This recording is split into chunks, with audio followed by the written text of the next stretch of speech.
সেই গায়ত্রী মন্ত্রকে এখন বলা হচ্ছে ওয়ার্ল্ডের সবচেয়ে মানে হাই ভাইব্রেশনের মন্ত্র।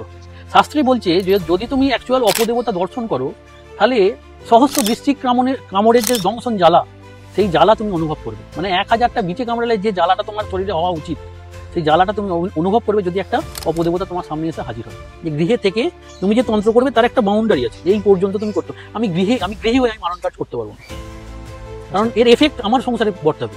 কি বলছি বুঝতে পারছি? মারণ ক্রিয়া আমি গৃহী হয়ে করতে পারবো না, তার জন্য আমাকে শ্মশানচারী হতে হবে, কারণ ওটা শ্মশানের ক্রিয়া। আর আমি যদি শ্মশানের মাটি, শ্মশানের ছাই, শ্মশানের মাথার খুলি নিয়ে এসে গৃহে চালনা করি, তাহলে সেন্স হচ্ছে আমার গৃহটা শ্মশানে পরিণত হবে।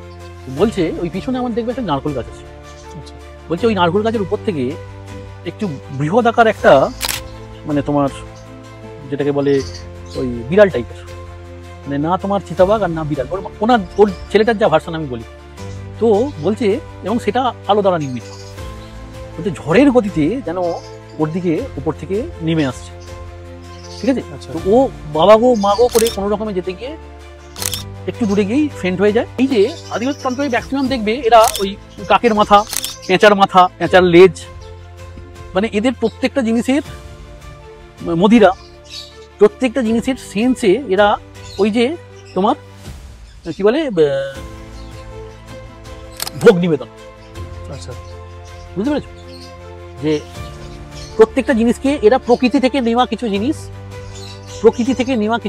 এরা ভোগ হিসেবে দেয়, এবং তা থেকে পজিটিভ এনার্জি এবং নেগেটিভ এনার্জি দুটোকেই এরা হ্যান্ডেল করে। এটা অ্যাকচুয়াল সাবর তন্ত্র বলে। এটি সাবর তন্ত্র মানে যেটা আমাদের সমাজের নিম্ন শ্রেণী থেকে উঠে এসছে। তোমার মধ্যে যখন শূন্যতা তৈরি হবে তখন ঈশ্বর ওই শূন্যতায় প্রবেশ করবে। তাহলে প্রথমে তোমাকে পুরো ভ্যাকেট করতে হবে। ওই যে ভদ্রলোককে ধরা হয়েছিল, সেনারা ধরেছিল, সেনারা ওকে গুপ্তচর ভেবে ওকে নার্কো টেস্ট করিয়েছে, ওকে মানে ইনজেকশন পুশ করিয়ে তবে ওর ভিডিওগ্রাফি হয়েছে, যেখানে মিথ্যা কথা বলা মানে অসম্ভব ব্যাপার।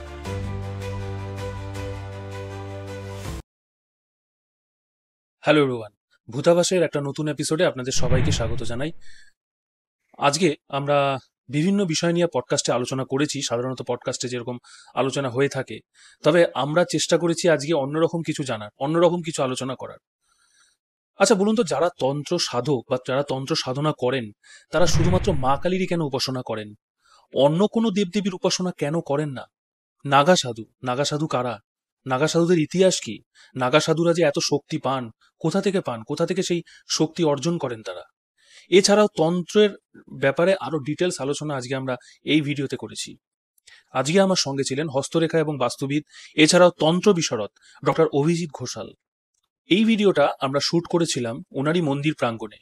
খুব সুন্দর একটি জায়গা, কিন্তু ওই মন্দির প্রাঙ্গণেও ঘটেছে অনেক অলৌকিক ঘটনা, অনেক দৈবিক ঘটনা। সেই সব ঘটনাই উনি শেয়ার করেছেন আজকে আমাদের এই পডকাস্টে। তাই আমি আপনাদের অনুরোধ করব যে আপনারা প্রথম থেকে শেষ পর্যন্ত এই পডকাস্টটি দেখুন। আশা করি অনেক কিছু জানতে পারবেন, নতুনত্ব অনেক বিষয় জানতে পারবেন। তাহলে চলুন আর কথা বাড়াবো না, চলে যাবো আজকের পডকাস্টে। ভূতাভাসে আপনাকে স্বাগত। নমস্কার। কেমন আছেন আগে বলুন? মা যেমন রেখেছে ভালোই আছি, অসুবিধা কিছু নেই, মায়ের চলনে আছি, ভালো আছি, শান্তিতে আছি, কোনো রকম প্রবলেম নেই। যাক, আজকে তো আমরা এখানে এসেছি আপনার সাথে বেশ কিছু আপনার থেকে জিনিস জানবো, কিন্তু সবার আগে আমি যেটা জানতে চাই সেটা হচ্ছে তন্ত্রটা কি? আচ্ছা, আমি প্রথমে বলি, তন্ত্র তোমায় জানতে গেলে আগে তোমায় জানতে হবে যে তন্ত্র শুরু কিভাবে হয়েছিল। তো প্রথমে আমাদের যদি তুমি উপনিষদ পড়ো, যেতে আমাদের কিভাবে মানে দৈবিক ক্রিয়া হয় তার ডিটেলসে দেওয়া আছে। তাতে প্রথমে এসছিল মন্ত্র হচ্ছে মনের ত্রাণ।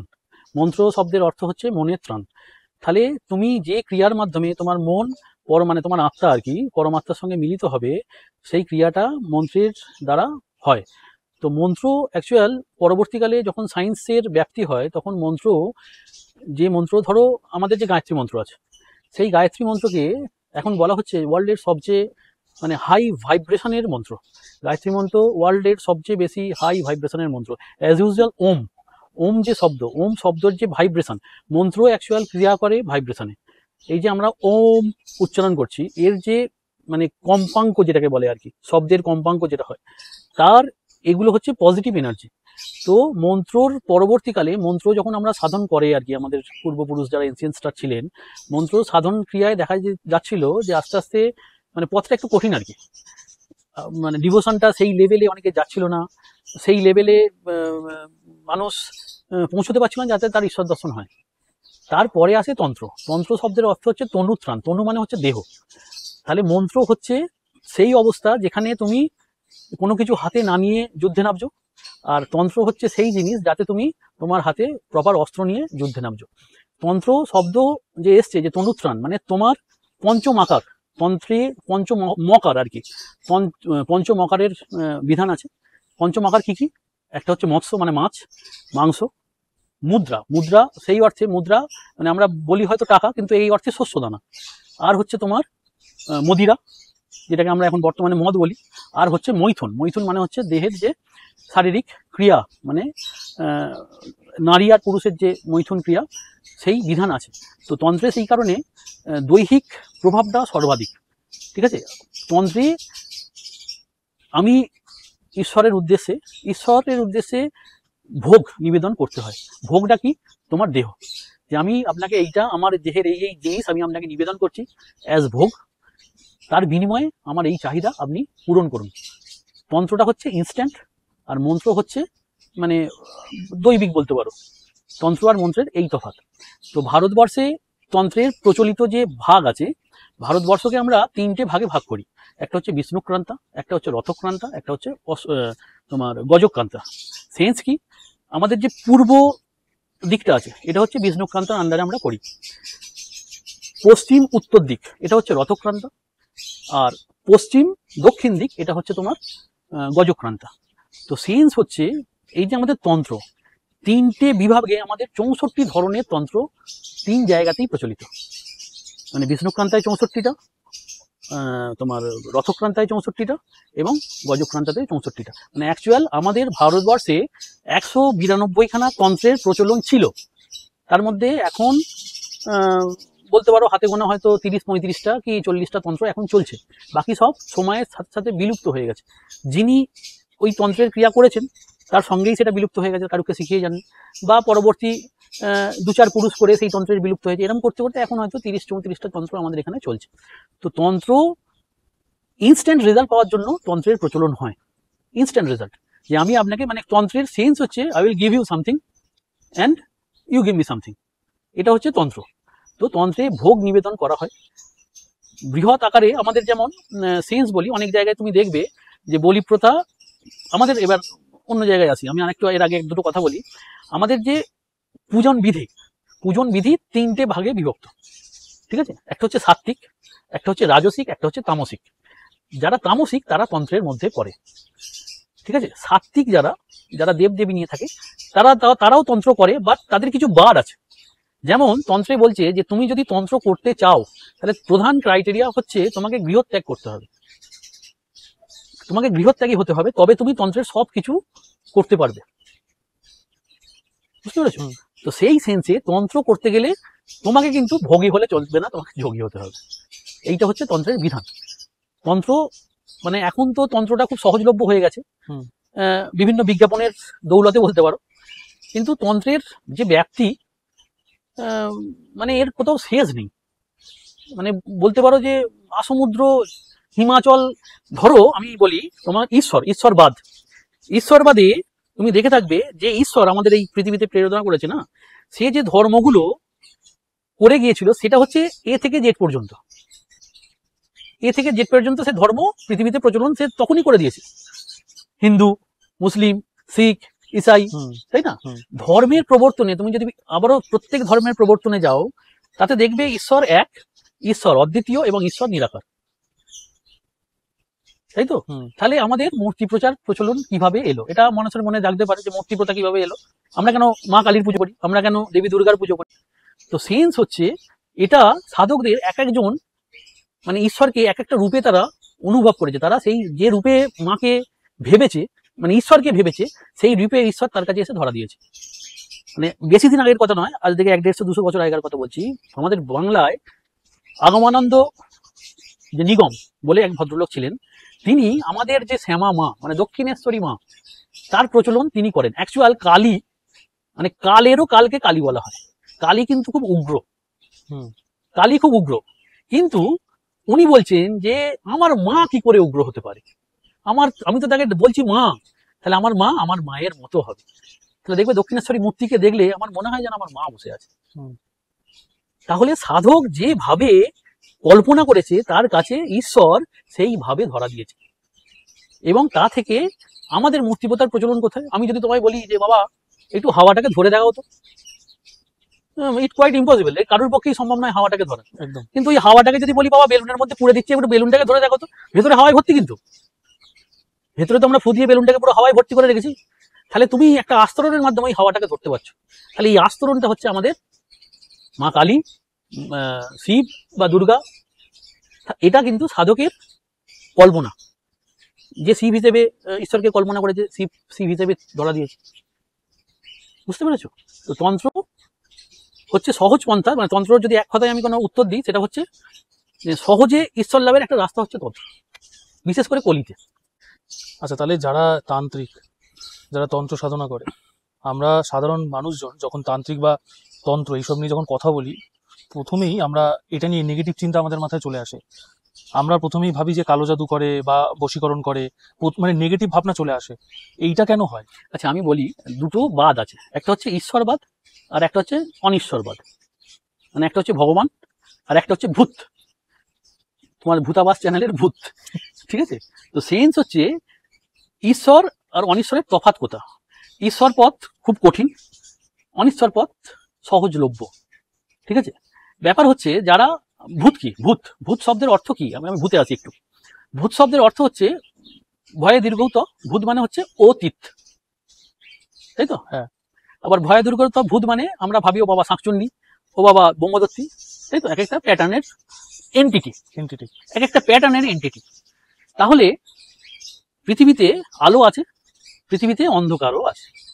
তাহলে তুমি যদি ঈশ্বরে বিশ্বাসী হও, তাহলে তোমাকে কিন্তু ভূতেও বিশ্বাস হতে হবে, কারণ তাদের অস্তিত্ব এই জগতে অনস্বীকার্য আছে।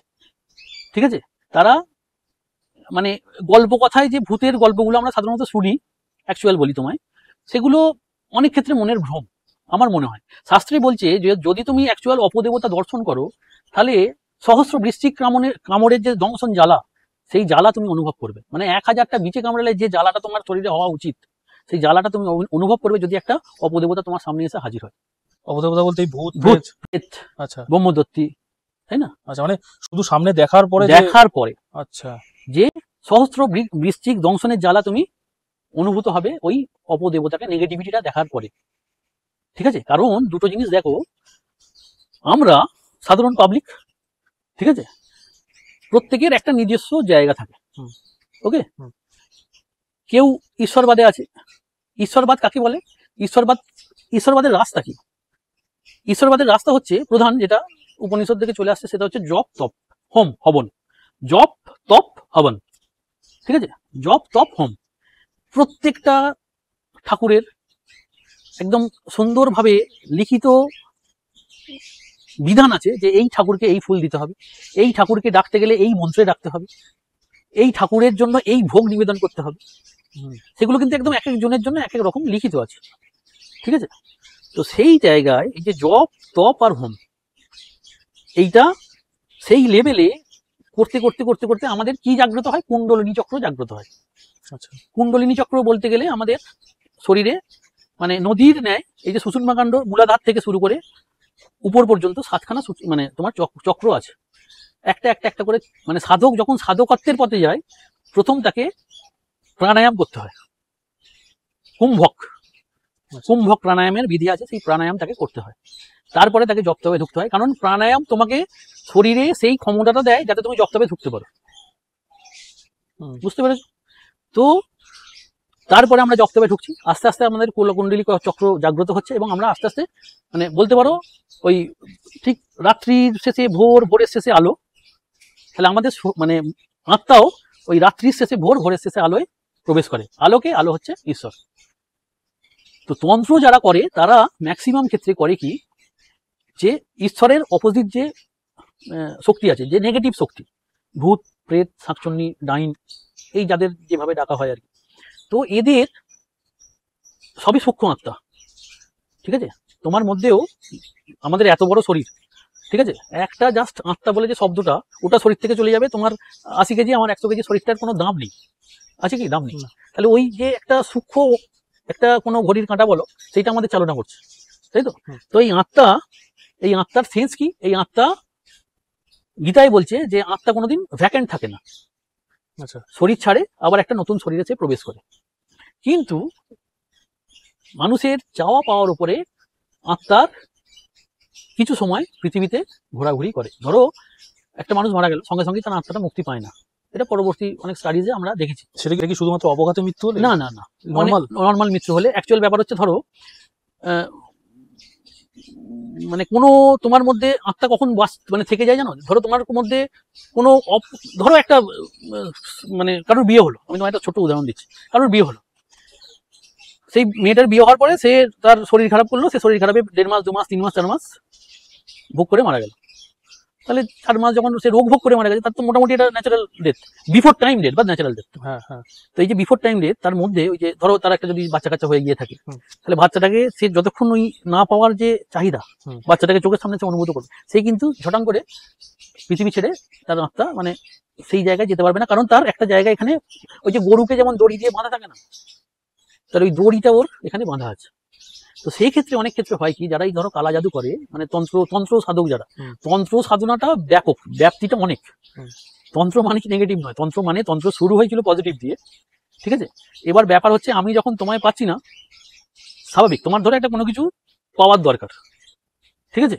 তাতে ধরো তুমি, আমি একটু অন্যভাবে যাই, তুমি একটা কোনো পার্টি করো, স্বাভাবিক ক্ষেত্রে যেটা আমি দেখি, যে তুমি যখন দেখবে যে এই পার্টির দ্বারা হচ্ছে না, তখন তাহলে ওই পার্টিকে গিয়ে ধরি। তাহলে আমাদের ক্ষেত্রেও সেন্সটা তাই, যখন দেখি ঈশ্বরের পাতে হচ্ছে না, তখন আমরা অনিশ্বরকে ধরি, ঠিক আছে। এবং ওই যে বলছি, তন্ত্রর গৃহের তন্ত্র একটা আছে, যে গৃহে থেকে তুমি যে তন্ত্র করবে তার একটা বাউন্ডারি আছে, এই পর্যন্ত তুমি করতে। আমি গৃহে হয়ে আমি মারণ কাজ করতে পারবো না, কারণ এর এফেক্ট আমার সংসারে বর্তাবে। আচ্ছা, কি বলছি বুঝতে পারছি? মারণ ক্রিয়া আমি গৃহী হয়ে করতে পারবো না, তার জন্য আমাকে শ্মশানচারী হতে হবে, কারণ ওটা শ্মশানের ক্রিয়া। আর আমি যদি শ্মশানের মাটি, শ্মশানের ছাই, শ্মশানের মাথার খুলি নিয়ে এসে গৃহে চালনা করি, তাহলে সেন্স হচ্ছে আমার গৃহটা শ্মশানে পরিণত হবে। আচ্ছা, যে কারণে বলে যে মা তারার ছবি শয়ন কক্ষে রাখা উচিত নয়, শ্মশানকালীর ছবি শয়ন কক্ষে রাখা উচিত নয়। দাদা এইখানে তো আপনি একটা মন্দির চালান, মন্দিরের মধ্যে বা এই আশেপাশে কোথাও কি আপনি কখনো অলৌকিক কিছু ফিল করেছেন, অনুভূতি হয়েছে? আমি তোমাকে প্রথম আগে মন্দির কল্প মানে হওয়ার আগে, মা আসার আগে আমি একটা ঘটনা বলি। আমার বুঝতে পারছো, এখানে মন্দির বাড়ি আর আমার গৃহ, তো মানে মানে খুব অল্প সময়ের মধ্যে মন্দির প্রতিষ্ঠা হয়েছিল বলে একটা সময় আমার মন্দিরে মানে 64 জন পর্যন্ত মিস্ত্রি কাজ করেছে এট এ টাইম। তো যখন মন্দির শুরু হয়, ওই বাড়িটা কমপ্লিট, মানে আমার গৃহের বাড়ি কমপ্লিট, মায়ের মন্দিরে মা মানে তৈরি হয়ে বসে আছে, প্রতিষ্ঠা হয়নি। তো কোনো একজন মিস্ত্রি ওই বাড়িতে থাকতো, মানে আমার গৃহের বাড়িতে থাকতো, তারা তখন কাজ করতো। তো রাত্রিবেলা স্বাভাবিক প্রকৃতির টানে সে নিচে নামে, এবং মানে ভুলবশত তোমার মায়ের মন্দিরের দিকে, তখন মন্দিরটা তলার পোর্শন কমপ্লিট হয়ে উপর পোর্শন হচ্ছে আর কি, মায়ের গর্ভগৃহের ঢালাইটা সবে শুরু হয়েছে। তো মায়ের মন্দিরের দিকে মানে মুখ করে ও যেমন প্রকৃতি ডাকে সাড়া দেয়, সেরকম ভাবে সাড়া দিচ্ছে। তো বলছে ওই পিছনে আমার দেখবে একটা নারকেল গাছ আছে। আচ্ছা, বলছে ওই নারকেল গাছের উপর থেকে একটু বৃহৎ আকার একটা, মানে তোমার যেটাকে বলে ওই বিড়াল টাইপের, মানে না তোমার চিতাবাঘ আর না বিড়াল, ওর ছেলেটার যা ভার্সন আমি বলি। তো বলছে, এবং সেটা আলো দ্বারা নির্মিত, বলছে ঝড়ের গতিতে যেন ওর দিকে উপর থেকে নেমে আসছে, ঠিক আছে। আচ্ছা, তো ও বাবা গো মা গো করে কোনো রকমে যেতে গিয়ে একটু দূরে গিয়েই ফেন্ট হয়ে যায়। এবং পরবর্তী দিন সকালবেলা ফোন যায় যে এরম ওই ছেলেটার প্রচন্ড জ্বর, ঠিক আছে, ভুল বকছে। তো ওকে এখান থেকে সরিয়ে দেওয়া হয়, ওদের এখানে মানে ডাক্তারের কাছে প্রপারলি চিকিৎসা করার জন্য আমি ব্যবস্থা করে আমাদের সামনে একটা হাসপাতাল আছে, সেখানে পাঠাই। তো দুদিন পরে ওর একটু চেতন আসে। তো দুদিন পরে ও যে গল্পটা আমায় বলে যে হিংস্র কোনো প্রাণী যেমন ছুটে কামড়াতে আসে, আমার তো মনে হয় যে বাঘ, তো সে যেন ওই গাছ থেকে একটা সজোরে বেগে আমার দিকে তেড়ে আসছে, এবং আমি ছুটে পালাতে গিয়ে কোনো কারণে আমি অজ্ঞান হয়ে যাই। এবং তারপরেও ছেলেটার 8 থেকে 9 দিন কন্টিনিউয়াস জ্বর ছিল। তো সেই ছেলেটা ওয়েস্ট বেঙ্গল ত্যাগ করে এখন কেরালায় আছে, তার কর্মসূত্রে সে কেরালায় আছে। সে বললে যে আমি আর ওয়েস্ট বেঙ্গলে ঢুকবো না। তো এটা মানে এটা বলতে পারো যে অলৌকিক ঘটনা একটা, আমার মানে প্রত্যক্ষ করা নয়, বাট আমার শোনা। আপনি কি কখনো দেখেছেন? আমি বলি আমার ঘটনাগুলো বলি। তুমি যদি আমি যেহেতু দৈবিক কাজ করি, মানে কবচ যন্ত্র এইসব যেহেতু রচনা করি, তো সেই অর্থে অনেক সময় অনেক রাত পর্যন্ত আমাকে মায়ের মন্দিরে থাকতে হয়। মানে সেভারেল টাইমস আমি শুনেছি যে ঝুম ঝুম ঝুম। প্রথম যখন আমি এটা প্রত্যক্ষ করি, তো আমি বলি যে স্বাভাবিক আমার বাড়ির কেউ পায়ে নুপুর পড়ে না। তো আমি বললাম যে কে মা এসছেন? কোনো সাড়া নেই। তারপরে জিজ্ঞেস করলাম যে এই তুমি এসছো নাকি? আরে আর কি করছো কেন এখানে, আসতে হলে এসো। আবার থেমে যায়। আবার কিছুক্ষণ পরে ঝুম ঝুম ঝুম।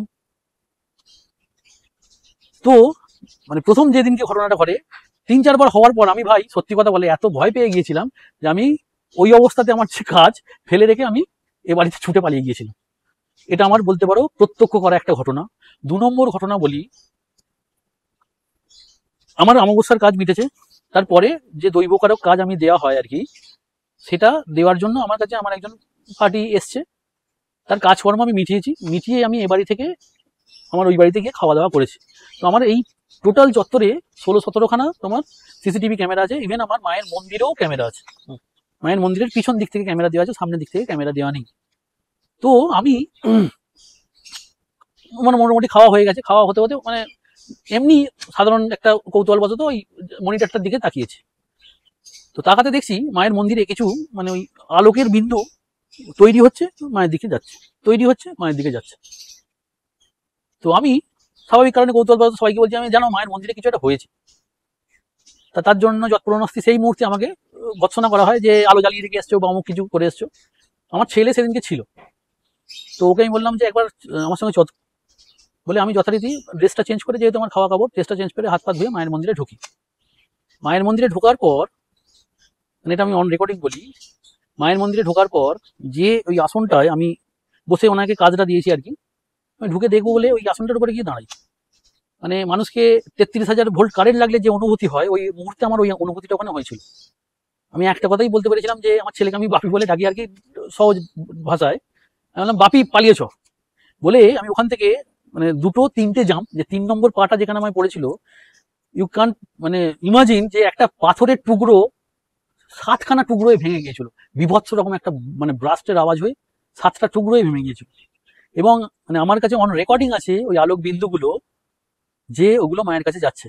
অত্যাশ্চর্য ব্যাপার, যে ক্যামেরায় রেকর্ডিং হয়েছিল, তো আমার মন্দিরের যারা পেটেন্ট কিছু ভদ্রলোক সেদিনকে বিকেলবেলায় আমি ডাকি, এইটা ঘটেছিল 2:54 দুপুরবেলা, বিকেলবেলায় ডাকি আমি তাদের প্রত্যক্ষ করাই যে আমার সঙ্গে কি ঘটেছে, সেটা রেকর্ডিং ছিল। যে আমি ঘরে ঢোকা, মানে আমার এখনো গায়ে কাঁটা দিচ্ছে ভাই। ওইটা পরের দিন সকালে একটা নির্দিষ্ট পোর্শন রেকর্ডিং আউট, ওই যে মায়ের দিকে তোমার মানে আলোকখানাগুলো গেছে, আমার কাছে এখনো এভিডেন্স মানে রেকর্ডিং আছে আর কি।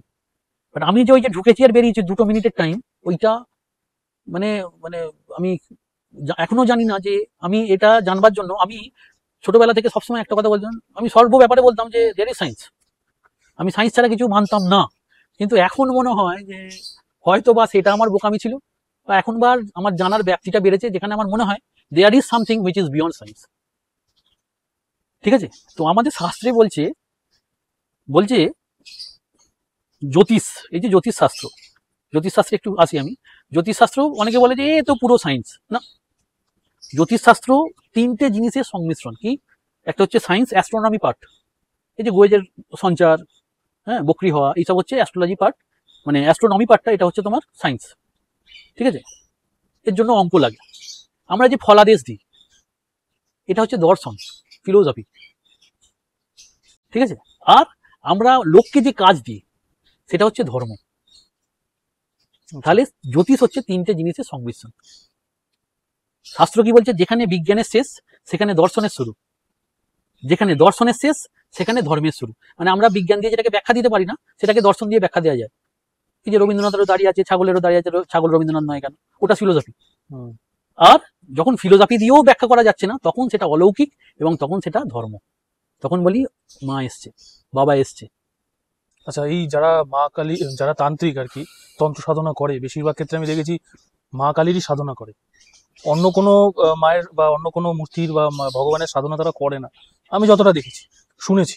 এটা কেন? আমি বলি, দেখো, মা কালীর সাধনাটা না, অ্যাকচুয়াল ব্যাপার হচ্ছে মা ইটসেলফ একটাই, একটা মানে দুটো জিনিসে ধরা বলো, সমস্ত কিছু দুটো জিনিসে চলছে, একটা হচ্ছে শিব আর একটা হচ্ছে শক্তি।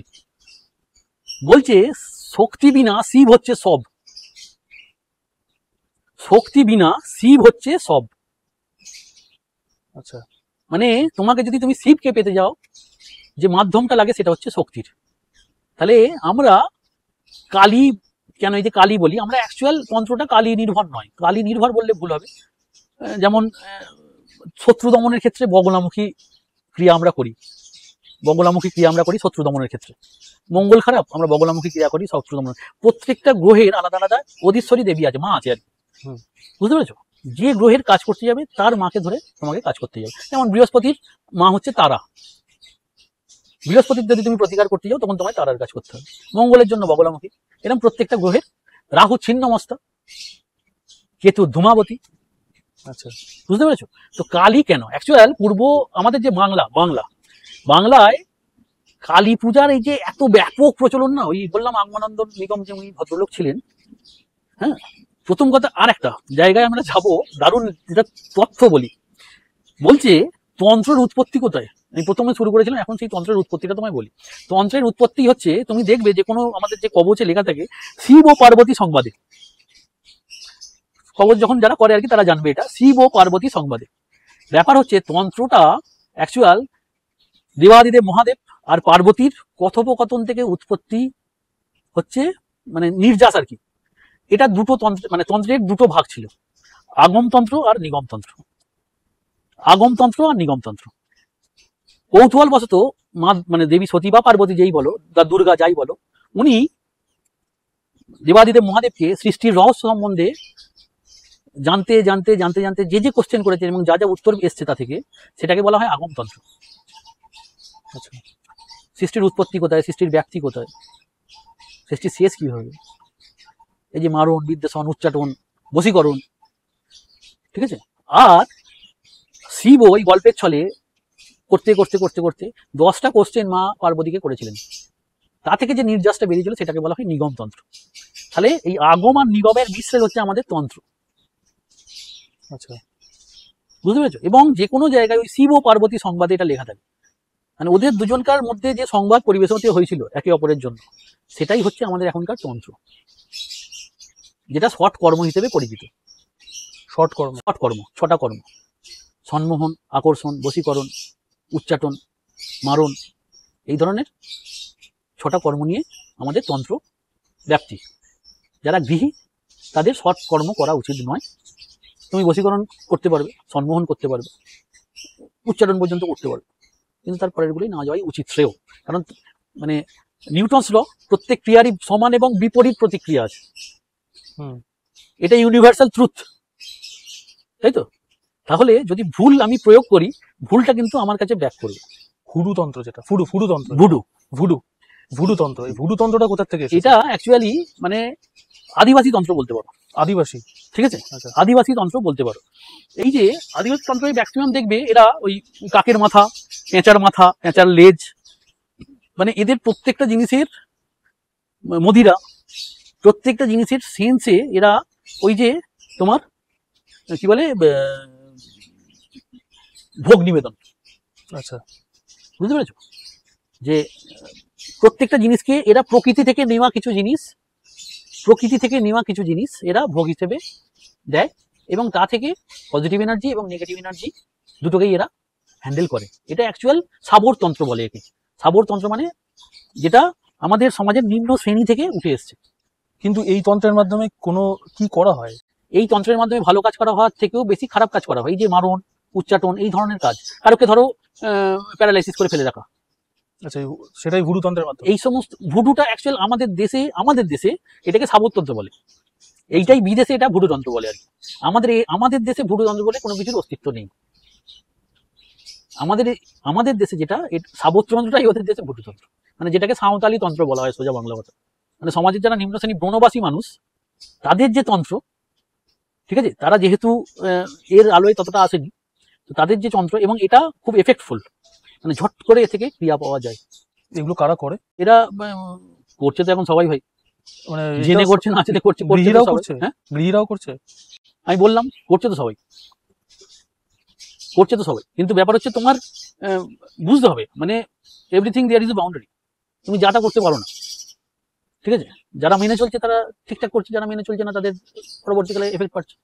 হয়তো দেখা গেল মানে না জেনে কাজ করলো, তার সন্তান হয়তো ভালো জন্মেছে, তার সন্তানের যে মানে বলে একটা কথা আছে না আমাদের মানে বাংলায়, যে গুড় মানে কি বলে, আসলের চেয়ে সুদ মিষ্টি, বলে না আসলের চেয়ে সুদ মিষ্টি। হ্যাঁ। তাহলে দেখবে যখন আমার ছেলে হলো, সে একটা আসল, আমার তো ছেলে হলো, সে ভালো সুষ্ঠু সামর্থ্য হলো, তার যে ছেলে হলো, যে সুদ হলো আর কি, মানে দাদু যখন আমি হব, তাহলে তার প্রতি যে আমার ভালোবাসাটা, সেটা দেখবে আরো অনেক বাড়ে।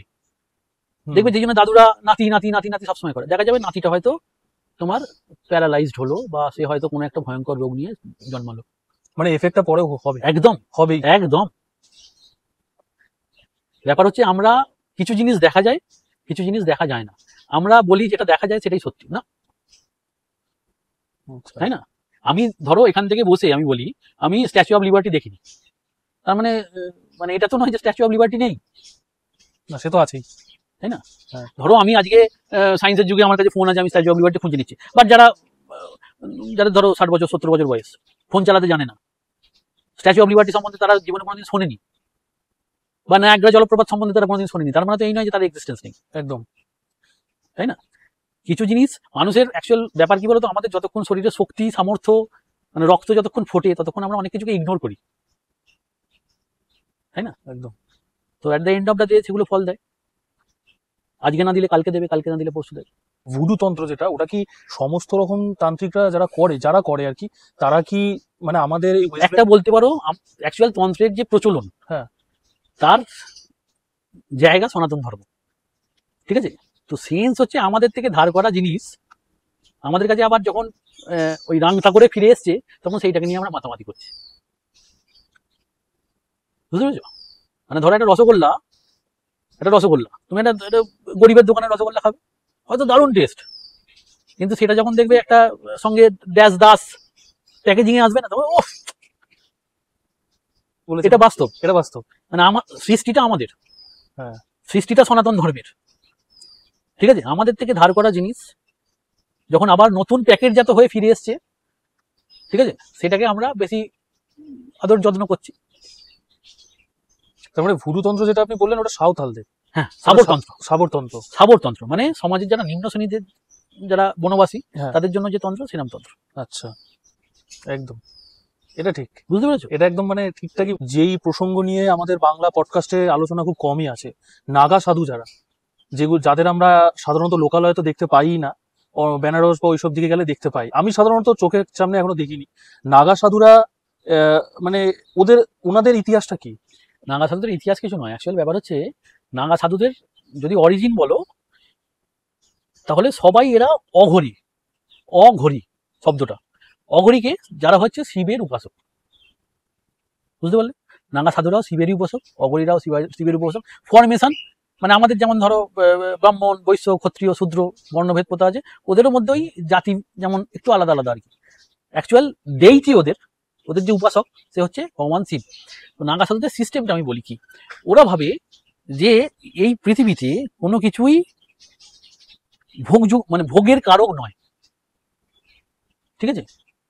তুমি একটা জিনিস চিন্তা করে দেখো, আমরা মানে ভগবান রামকৃষ্ণ, তার একটা ডাক নাম ছিল, লোকে কি বলে ডাকতো তাকে জানো, আইডিয়া আছে?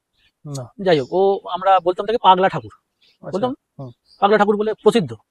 আচ্ছা, মামা খাপা কি বলতাম, পাগলা বাবা। তো হ্যাঁ। অ্যাকচুয়াল ব্যাপার হচ্ছে সেন্স, তোমার যদি ঈশ্বর প্রাপ্তি হয় না, তুমি পাগল হতে বাধ্য, কারণ তোমার মধ্যে থেকে তো বোধ চলে যাবে, তোমার মধ্যে ওই একটাই বোধ হবে, মা মা মা মা,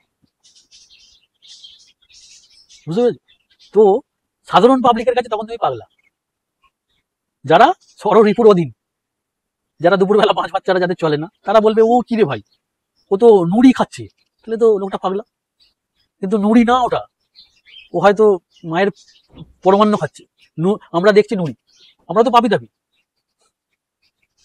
তাহলে আমি দেখছি একটা লোক নুড়ি খাচ্ছে পুড়িয়ে নুড়ি তো খাওয়া সম্ভব না, সে খাচ্ছে, বুঝতে হবে হয়তো ওটা মায়ের পরমান্ন, যেটা আমরা নুড়ি হিসেবে দেখছি। দেখার দৃষ্টিভঙ্গিটা ঠিক করতে হবে। তাহলে নাগা সাধুরা নগ্ন থাকে কেন? ওইটাই বলছি না, আমি ওটাই আসছি। নাগা সাধুরা নগ্ন থাকে মানে, আমি বললাম যে পৃথিবীতে কোনো ভোগটাই তোমার নয়। আর তোমার মধ্যে যদি ওই যে ষড়রিপু বললাম, ঠিক আছে, ষড়রিপুর অধীনে যদি তুমি থাকো, তাহলে তুমি ঈশ্বর দর্শন করতে পারবে না, এটা ওদের চিন্তা ভাবনা। আচ্ছা, ঠিক আছে, সেই কারণে ধরো তোমায় যদি কেউ একজন স্বাভাবিক, ধরো তুমি রাস্তা দিয়ে যাচ্ছ, তোমায় যদি কেউ একজন বলে, আচ্ছা এর পরিপ্রেক্ষিতে আমি আরেকটা জিনিস বলি, মানে এটা একটা বড় মানে বহুল প্রচলিত সিনেমাতেও বলা হয়েছে, তবুও আমি তোমায় বলি। ধরো এই যে কাক, এই যে কুকুর, এদের আমরা বলি না, কারণ আমরা তাদের ওরমভাবেই দেখে আসছি। আমি বললাম না দৃষ্টিভঙ্গিটার তফাৎ। হ্যাঁ হ্যাঁ, অ্যাকচুয়াল ব্যাপার হচ্ছে আমরা এসছি ল্যাংটো, আমরা তো যাবো ল্যাংটো, একদম তাই না? ঈশ্বর আমাদের কিভাবে পাঠিয়েছে? উলঙ্গ অবস্থা। উলঙ্গ অবস্থায়। আমরা যাবো কিভাবে? উলঙ্গ অবস্থায়, তাই তো? তো সেন্স হচ্ছে আমাদের ওই যে বোধ, তোমার মধ্যে যদি বোধ থেকে যায়, তোমার তো ঈশ্বর দর্শন হবে না ভাই। যে আমায় ভূতাবাস চ্যানেল থেকে বলছে তো এই ভদ্রলোক উলঙ্গ, এটা যদি আমার কানে বাজতে থাকে, আমি কি করে ঈশ্বরকে পাবো? তোমার মধ্যে যখন শূন্যতা তৈরি হবে, তখন ঈশ্বর ওই শূন্যতায় প্রবেশ করবে। তাহলে প্রথমে তোমাকে পুরো ভ্যাকেন্ট করতে হবে। বুঝতে পেরেছি। নাগা সাধুরা সেন্স নিজেদের মলমূত্র খায়, বিধান আছে। আগে আগে যখন মানে আস্তে আস্তে যত আমরা উন্নত হচ্ছি, আস্তে আস্তে এই যে আমাদের প্যাটার্ন অফ কি বলে জপ তপ হবন চেঞ্জ হচ্ছে। আগে যেমন নাগা সাধুদের সিস্টেম ছিল, 12 বছর ওদের শ্মশানে শ্মশানে ঘুরে বেড়াতে হতো। এখন শ্মশান কোথাও? এখন সব তো ইলেকট্রিক চুল্লি, তাই তো? সেখানে গিয়ে মরার মাংস খাওয়ার বিধান আছে। তুমি যেটা এখনো দেখতে পাবে বেনারসে, এখনো একমাত্র বেনারস যে মণিকর্ণিকা ঘাট, ওখানে তুমি নাগা সাধুর মানে ভুড়ি ভুড়ি দেখতে পাবে। এখনো পর্যন্ত কিছু জায়গা আছে যেখানে আমাদের দেখা যায়, তার মধ্যে মণিকর্ণিকা ঘাট ওয়ান অফ দ্য মানে এক তো কি বলে মহাশ্মশান, ঠিক আছে? এবং ওখানে তুমি দেখতে পাবে, এবং তুমি অনেক ইউটিউব চ্যানেলেও দেখতে পাবে যে এরকম হাড় নিয়ে পালাচ্ছে। তুমি যদি ধরো মরার একটা হাড় নিয়ে, স্বাভাবিক দেখো কোথায় প্রবলেমটা। আগে ধরো জনসংখ্যা এত ছিল না, মানুষ এত উন্নত অবস্থায় আসেনি। এখন যদি তুমি একটা মরার হাড় নিয়ে ধরো, একটু আড়ালেও খাও না, সঙ্গে সঙ্গে পেছন থেকে দেখবে 4টে ক্যামেরা তোমার উপর পড়ে গেছে, এবং বাকি 10 জন এসে তখন তোমায় মারতে শুরু করবে যে শ্মশানের হাড় চুরি করে নিয়ে এসে তুমি খাচ্ছ এখানে। একদম। তাহলে এখন যে সাধু সন্তরা যারা নাগা, তাহলে নাগা প্রথা কি বিলুপ্ত হবে না? তাহলে ওরা করছে কি, ওরা ওদের যে ওই যে জপতপের জায়গাটা ওরা ঘরের মধ্যে সীমিত করে নিচ্ছে। ওরা একটা ছাউনি করছে যার মধ্যে থেকে ওরা, বা তাতে যতটা পাওয়া যায় ততটা পাবে। আচ্ছা, নাগা সাধুদের আমি দেখেছি সবসময় গা হাত পা সাদা থাকে, বলে নাকি ছাই মেখে থাকে। ছাই, শ্মশানে ছাই মাখার বিধান আছে ওদের। কেন? ব্যাপার হচ্ছে ওরা তো শিবের উপাসক, ওরা নিজেকে শিব ভাবে, ওরা শিব সেজে শিবের উপাসনা করে, ওরা শিব সেজে শিবের উপাসনা করে। যে কারণে শিবে আমরা কি, শিব সবসময় শ্মশানের ছাই মাখা, ভোলানাথ। আচ্ছা, এই নাগা সাধুদের ক্ষমতা কতটা ক্ষমতা এদের? ক্ষমতা তোমায় বলি, কিছুদিন আগে মানে এই রিসেন্ট কিছুদিন আগে যখন -26 ডিগ্রি টেম্পারেচার কার্গিল সেক্টরে, সেখানে কোনো একজন বসে জপ তপ করছে, সেটা মিলিটারি সেখানে যেতে পারেনি, তার যাওয়া ড্রোনে সেই লোকটাকে ধরা পড়েছে, তার চারদিকে দিয়ে ওই তৈরি হয়ে গেছে, মানে বরফের আস্তরণ তৈরি হয়ে গেছে। তাহলে নাগা সাধুদের লেভেলটা কোথায় হতে পারে তুমি মানে ইউল ইমেজিন। এরাই শক্তিটা অর্জন কি ওই শিবের উপাসনা করি অর্জন? আমি বললাম শিব আর শক্তির সম্মিলিত পন্থা হচ্ছে এটা কি হাত। মানলাম তো, তাই তো? এই হাতটা আমায় মারলো, তাহলে শিব আমায় মারলো। এই যে এইখান থেকে আসার যে এই যে এইখান থেকে এই পর্যন্ত যে এলো, আমরা কিছু দেখতে পাচ্ছি না, মানে এই যে ফাঁকা জায়গাটা, এইটা হচ্ছে শক্তি, মানে এই মাধ্যমটা হচ্ছে শক্তি। শিব মাধ্যম, তবে গিয়েই তন্ত্র। বুঝতে পারলাম? একদম।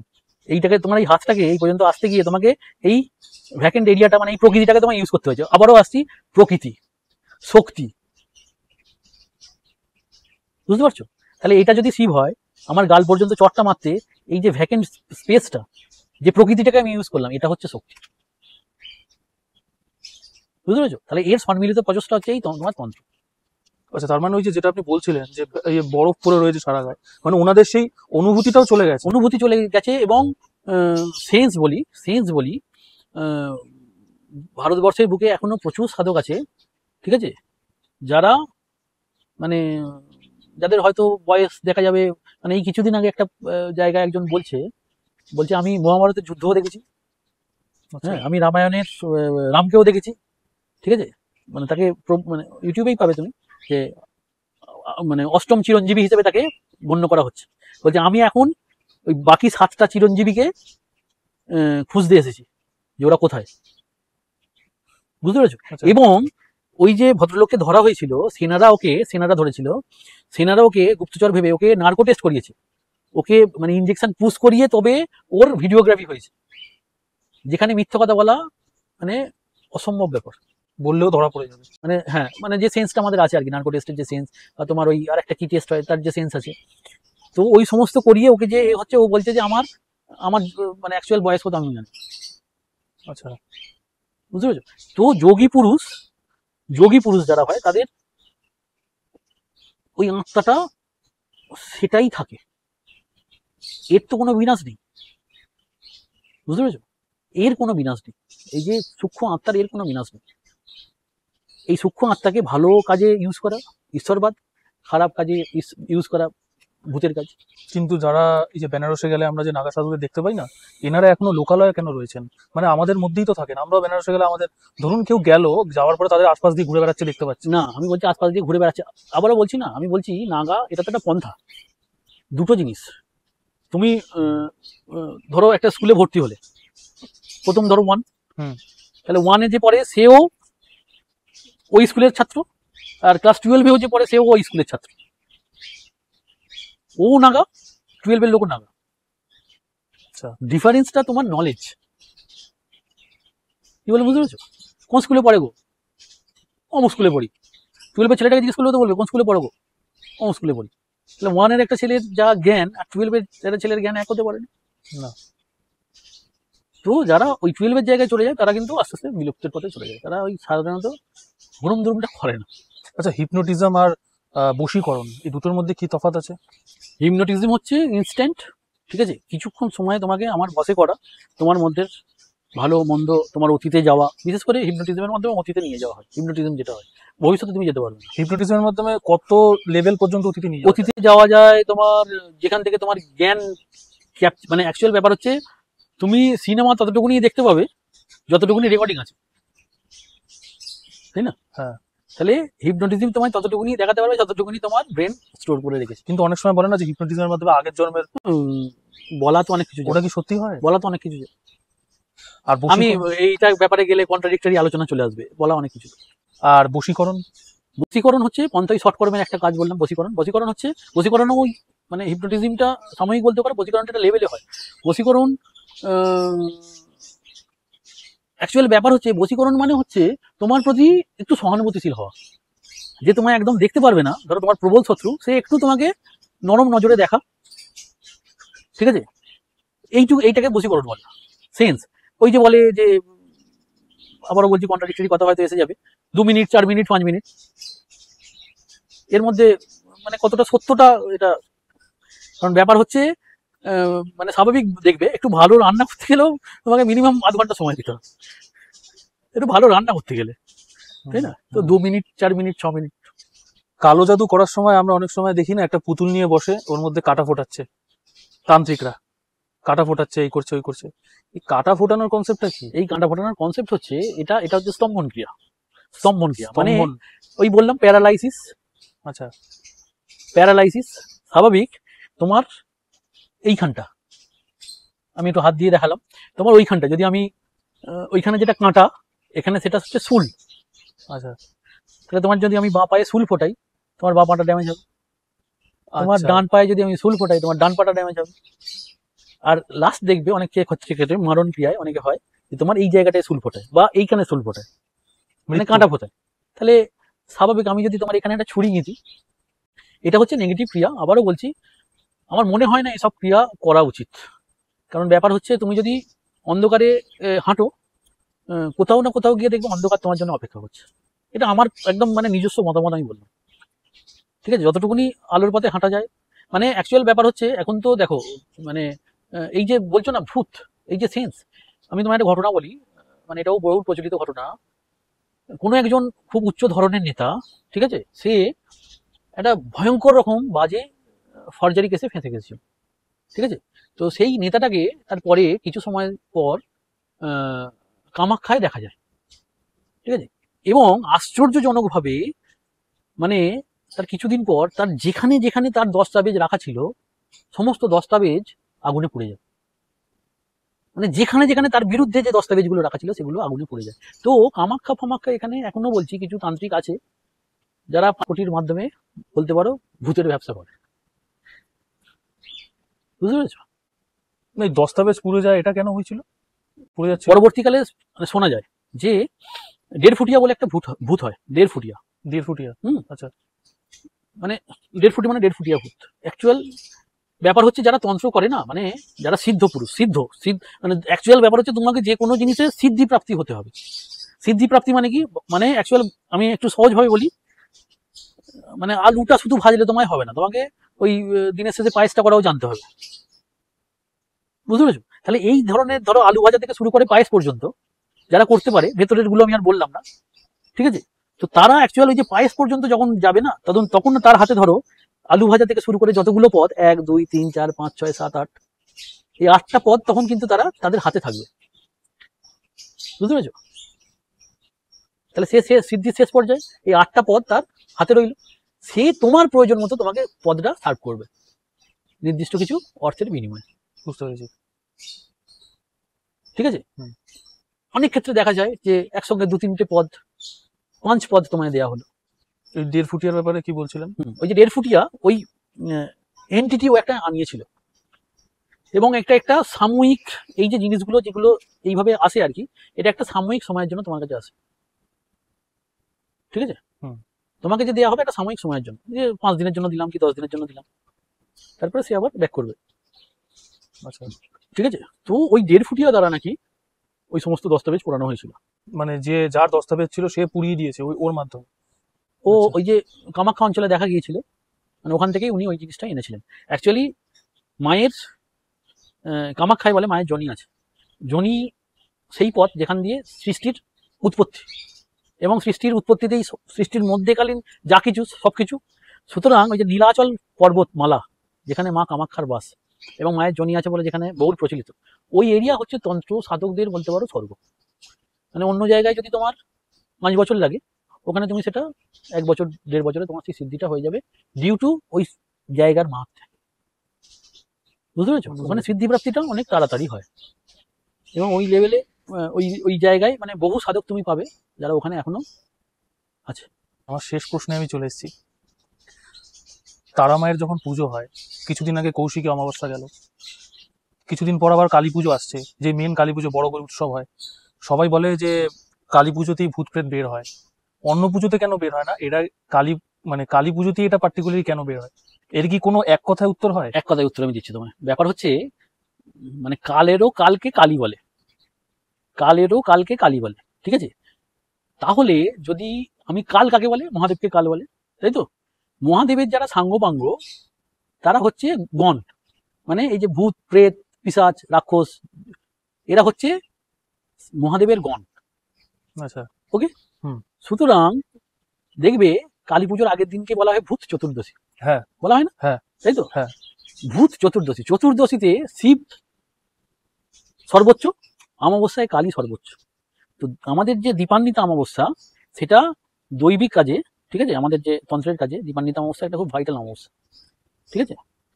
তো এই দীপান্বিতা অমাবস্যায় বলে যেমন তোমার পজিটিভ শক্তিকে তুমি কাজে লাগাতে পারবে, তেমন তুমি নেগেটিভ শক্তিকেও সমানভাবে কাজে লাগাতে পারবে। আচ্ছা, বুঝতে পেরেছো, দুটোরই পাওয়ারটা সেদিনকে খুব স্ট্রং থাকে। মানে এটা কি যে কোনো কালী পুজোতেই? না, দীপান্বিতা অমাবস্যায় আচ্ছা আচ্ছা, আর তোমার কৌশিকী অমাবস্যায়, এ দুটো বলতে পারো মেন। কারণ কৌশিকী অমাবস্যায় মা কৌশিকী থেকেই তো কালীর উৎপত্তি। কৌশিকী অমাবস্যায় বলে স্বর্গের দুয়ার এবং নরকের দুয়ার একসঙ্গে খোলে, কিন্তু যদি বলো হাইয়েস্ট পিক থাকে তাহলে সেটা দীপান্বিতা অমাবস্যা। আচ্ছা, বুঝতে পেরেছো। আর ওই যে বাবার গণ সেই মায়ের গণ, ওই যে বললাম মা হচ্ছে যতক্ষণ মা বাবার বুকে না দাঁড়াবে না ততক্ষণ বাবা বাবা হবে না, ততক্ষণ সে সবের বুকে মা দাঁড়িয়ে আছে বলে মা বাবা শিব। সবে হস্যই যোগ হচ্ছে ইকার, ইকার ইকার মানে হচ্ছে শক্তি, শক্তির ইকার যোগে সব শিব হচ্ছে, মা ছাড়া বাবা নয়। বুঝতে পেরেছো? সুতরাং মানে এন্ডটা করি এই জন্য যে আমাদের প্রত্যেকের উচিত যে বাড়ির যারা মহিলা আছে তাদের প্রকৃতভাবে সম্মান করা এবং প্রত্যেক মহিলাকে মাতৃরূপে, মানে মাতৃরূপে দেখা বললে ভুল হবে, এক একজন মহিলা এক একজনের কাছে এক এক রকম ভাবে আসে, ঠিক আছে? আমাদের বোনের এন্টিটি বোনের মতো, মায়ের এন্টিটি মায়ের মতো, স্ত্রীর এন্টিটি স্ত্রীর মতো, প্রত্যেকের যার যেটুকুনি সম্মান তাকে সেই প্রাপ্য সম্মানটা যেন প্রপারলি সবাই দেয়, এই বলে আজকে আমি আমার অনুষ্ঠান শেষ করব। থ্যাংক ইউ দাদা, আর আমাদের ভূতাবাস চ্যানেলেও সময় দেওয়ার জন্য। ধন্যবাদ তোমাকেও আমার কাছে আসার জন্য, ঠিক আছে? সম্পর্ক আশা করি ভবিষ্যতেও আমরা অনেক ভালো মানে অনুষ্ঠান করব। একদম একদম। আপনাদের এই পডকাস্টটা কেমন লাগলো, দাদার কথা কেমন লাগলো, অবশ্যই কিন্তু কমেন্ট করে জানান। আর দাদার সাথে যোগাযোগ করতে হলে আমি কিন্তু ডেসক্রিপশন বক্সে নাম্বার দিয়ে দিচ্ছি, আপনারা চাইলে যোগাযোগ করতে পারেন। দাদার মন্দির রয়েছে এখানে, যোগাযোগ করে কথা বলে আসতেও পারেন। আর কিছু ডিটেলস জানতে গেলে অবশ্যই কিন্তু দাদাকে ফোন করে নিতে হবে। তাহলে আজকের মতন ভিডিওটা এখানেই শেষ করছি। ভালো লাগলে কিন্তু চ্যানেলটা সাবস্ক্রাইব করতে ভুলবেন না, আর অবশ্যই লাইক করে দেবেন। আর আমি ভূতাবাস চ্যানেলের পক্ষ থেকে সবাইকে বলছি চ্যানেলটাকে সাবস্ক্রাইব করবেন, সবাই ওই ঘন্টিটা বাজিয়ে দেবেন। একদম। তাহলে আজকের মতন এই এপিসোডটা এখানেই শেষ করছি। দেখা হচ্ছে আবার আগামী কোনো এপিসোডে, আগামী কোনো ঘটনায় বা পডকাস্টে। ততক্ষণ goodbye and take care.